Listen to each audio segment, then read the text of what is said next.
If you open Griselbrand Pack 1, should you build a deck around it? And given its mana cost, how would you actually play it? To answer this, let's first look at the 5 most synergistic archetypes of the set. The first and most aggressive archetype is Jund Sacrifice, which deals a lot of damage early game before your opponent can set up. The next is Bant Blink, which takes advantage of cards that say when this card enters the battlefield. Then you have Naya Tokens, which creates these mid-range creature tokens which you can then populate, followed by Grixis Graveyard, which is a control deck that's heavy in Unearth and Flashback.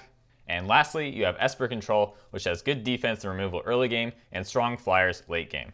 I know that most players usually feel safer going 2 colors instead of 3, and I normally feel the same way, but this is a set that highly rewards 3-colored decks, and here's why.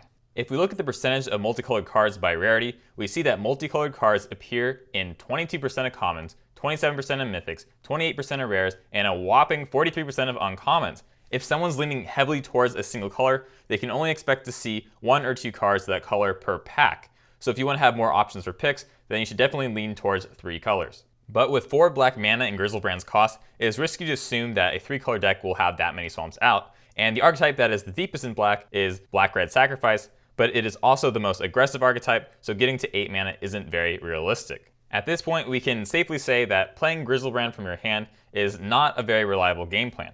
So how would Griselbrand be played, and which archetype would it fall under? Back when I listed the 5 archetypes, I gave all of them specific names except for one, Esper Control. And that's because this archetype can win in 2 different ways. Both versions are control decks that start off the same. They both use strong defensive creatures and removal to delay your opponent. But once they enter late game, the first version of Esper Control wins using Flyer to wear down your opponent, while the second version wins using your graveyard. And that's where Griselbrand comes in. If you can manage to get it into your graveyard, you can play it using 3 different cards: Unburial Rites, Torrent of Souls, and Seance, which works very well if you have Populate. And then there's the issue of getting Griselbrand into your graveyard, because other than Liliana, there's only a couple cards that can actually discard cards from your own hand. Other than that, you'll need to get Griselbrand into your graveyard from your deck, and the easiest way of doing this would be with Corpse Connoisseur.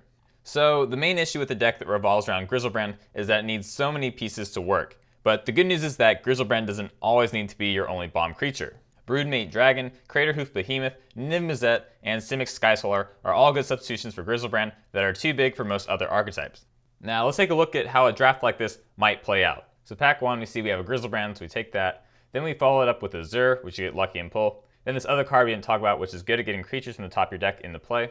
And this other card, which gets cards from the top of your deck into your graveyard. And another solid creature card here. Now here, not much to pick here, just something that you can use for defense. Seance, we get lucky with Seance. A good flyer, a wall, a really good wall. The wall's really good for this deck because it's really good to have defense early game. Pack 2, we see we start off with a Lingering Soul, which fits our colors nicely. Then we have this flyer, which is really good late game. Now here, nothing really stands out here, but first striker for 2 is pretty good. Some good removal. And you see we're just like building up some things that get us into late game, because already we have some good creatures. And anything that gets things in the graveyard and delays the game, that's what we're going for here. And some Populate for a Seance if we can get it off. Pack 3, we start off with some removal. Then we follow up with Broodmate Dragon, and expect to get past that a lot because it is 3 colors. Another Lingering Souls, and here it's a hard pick. Temporal Mastery is the better of the 2 cards, but you also want to get some good walls. This card here, expect that to be passed a lot. It's really good for Esper.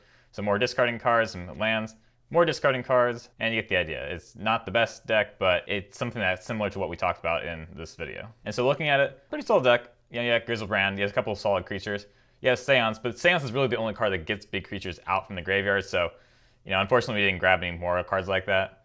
But this deck could work. I think it's a pretty solid deck. In conclusion, while a Griselbrand deck may be the most difficult strategy to pull off in a Modern Masters 3 draft, its role in the set is no accident. It is on the pack art after all. And while a fully committed Griselbrand deck might be a bit too much to ask for, it can make for a great sub-strategy within an already solid Esper Control deck. That concludes the video, and if you want to see more videos like this, be sure to check back soon because I still have a lot more to say about Modern Masters 2017. I hope you enjoyed the video, and I hope you have a great day.